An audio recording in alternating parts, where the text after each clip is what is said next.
3 weeks after I gave birth, my mother told me to pack up my newborn and leave her house by the weekend so there would be room for my brother's family to move in instead. She said it like it was obvious, like I was simply a guest overstaying a welcome. She had no idea I was the one who actually owned the house she was standing in.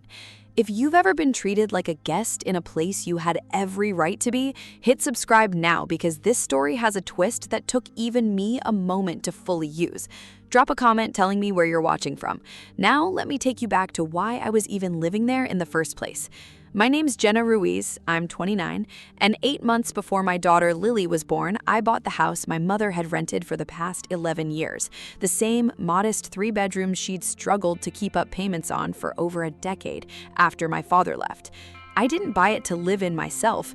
I bought it because I'd finally reached a point in my career, a mid-level software architecture role that had taken years of underpaid overtime to earn, where I could quietly take that burden off her shoulders permanently.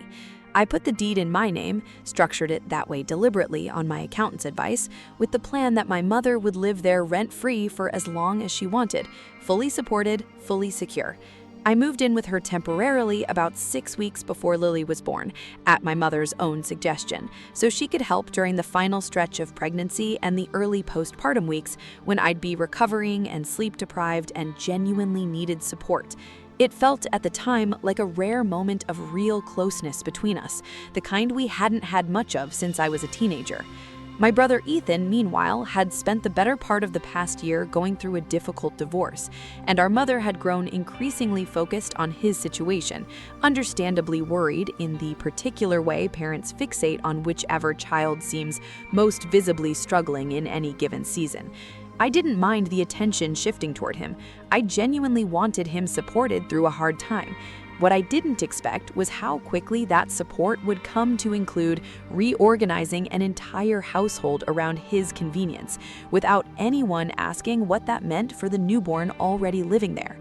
3 weeks after Lily was born, still recovering, still running on fragments of sleep, I came downstairs to find my mother waiting at the kitchen table with an expression I recognized from childhood, the one that meant she'd already made a decision and was simply informing me of it.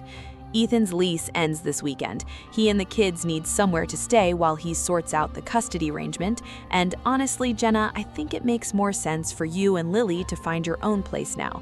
You've had 8 weeks. Ethan needs the space more right now. She said it gently, but with the particular finality she'd always used on decisions she considered already settled.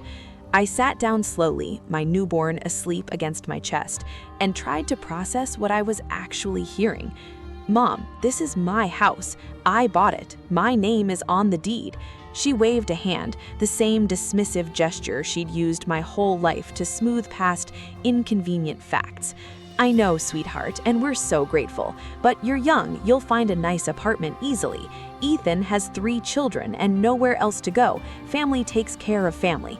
I didn't argue that night. I was too exhausted, too raw, still bleeding from childbirth, holding a 3-week-old baby, to fight a battle I somehow still felt guilty for even needing to have.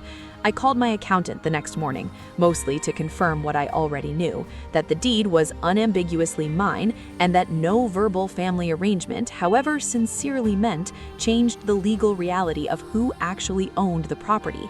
I also called my attorney, the same one who'd handled the purchase, and asked her quietly what my actual options were if this escalated the way I suspected it might. I decided not to fight it in the moment, that weekend, while I was still recovering and completely without the energy for confrontation. I let my mother believe for about 10 days that I was simply quietly making plans to leave, the way she'd expected. I wasn't. I was gathering documentation and giving myself time to actually heal before I had the conversation properly. 10 days later, with Ethan and his kids already partially moved into the guest room, displacing the nursery setup I'd carefully arranged for Lily, I sat my mother down at the same kitchen table and laid out the deed, the closing documents, and a letter from my attorney, calmly, without raising my voice. "I need you to understand something clearly, Mom," I said. "This house is legally mine. I bought it so you'd never have to worry about housing again, not so it could be reassigned to whoever's going through the hardest season at any given moment. I'm not asking Ethan to leave tonight, but I am telling you that no one gets to tell me and my daughter to leave a home I own, 3 weeks postpartum, to make room for someone else's convenience." My mother stared at the documents for a long moment, her face moving through something complicated: embarrassment, defensiveness, and finally, slowly, something closer to genuine recognition. "I didn't think of it that way," she admitted quietly. "I just saw Ethan struggling and reacted. I understand wanting to help him. I don't understand deciding my newborn and I were the ones who needed to disappear to make that happen."